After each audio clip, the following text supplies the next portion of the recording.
আমরা সবাই ছোট থেকে বড় হই। বড় হয়ে পরিবারের চাপ, দায়িত্ব আরও বিভিন্ন রকমের টেনশন এগুলো নিয়েই চলে।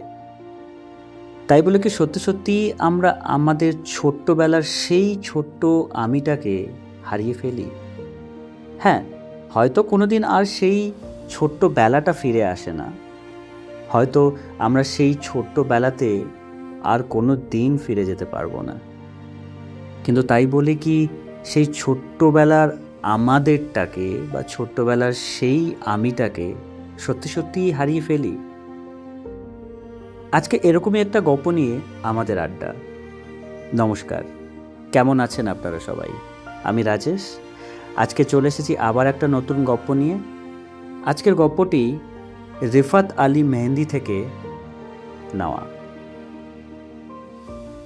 চলুন তাহলে শুরু করা যায়। আমার ভেতরের ছোট্ট আমিটা এখনো বেঁচে আছে। বাইরে থেকে দেখলে মনে হবে আমি অনেক বড় হয়েছি, দায়িত্ব নিয়েছি, হিসেব শিখেছি, অনেক চুপ থাকতেও শিখেছি। কিন্তু আমার ভেতরের এখনো একটা ছোট্ট আমি বেঁচে আছে, যে বৃষ্টি দেখলে এখনো জানলার কাছে দৌড়ে যায়। ওই ছোট্ট আমিটা এখনো বিশ্বাস করে মানুষ কথা রাখে, এখনো ভাবে কেউ মন খারাপ করলে তাকে জড়িয়ে ধরলেই বুঝি সব ঠিক হয়ে যায়।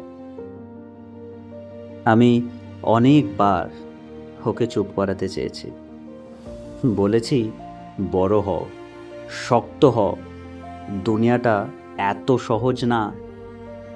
ও শুধু আমার দিকে তাকিয়ে হেসেছে। এই কঠিন সময়গুলোতে যখন সবাই আমাকে বুঝদার হতে বলেছে, ওই ছোট্ট আমিটাই আমার হাত ধরে রেখেছে, বলেছে কাঁদতে ইচ্ছে করলে কাঁদো না। আমি এখন আর ওকে লুকাই না। অফিস থেকে ফিরে যখন খুব ক্লান্ত লাগে, আমি ওকে নিয়ে ছাদে যাই, আকাশ দেখি, কারণ আমার ভালো লাগে ওকে নিয়ে একসঙ্গে দুজন মিলে আকাশ দেখতে। আমি ওকে আইসক্রিম কিনে দিই, পুরনো কার্টুনের গানও শোনাই। রাস্তার পাশে দাঁড়িয়ে থাকা বেলুনওয়ালা দেখলে এখনও দাঁড়িয়ে পড়ি। লোকে ভাবে আমি বোকামি করছি।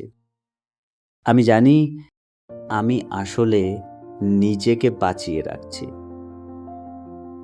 এই পৃথিবী আমাকে অনেক কিছু দিয়েছে, আর আমার থেকে অনেক কিছু কেড়েও নিয়েছে। কিন্তু ওই ছোট্ট আমিটাকে আমি কেড়ে নিতে দিইনি। কারণ দিন শেষে যতই ভেঙে পড়ি, ওই বাচ্চাটাই আমাকে মনে করিয়ে দেয় আমি এখনো স্বপ্ন দেখতে পারি, আমি এখনো অবাক হতে পারি, আমি এখনো ভালোবাসতে পারি। আর যতদিন ও বেঁচে আছে ততদিন আমি সত্যিই বেঁচে আছি।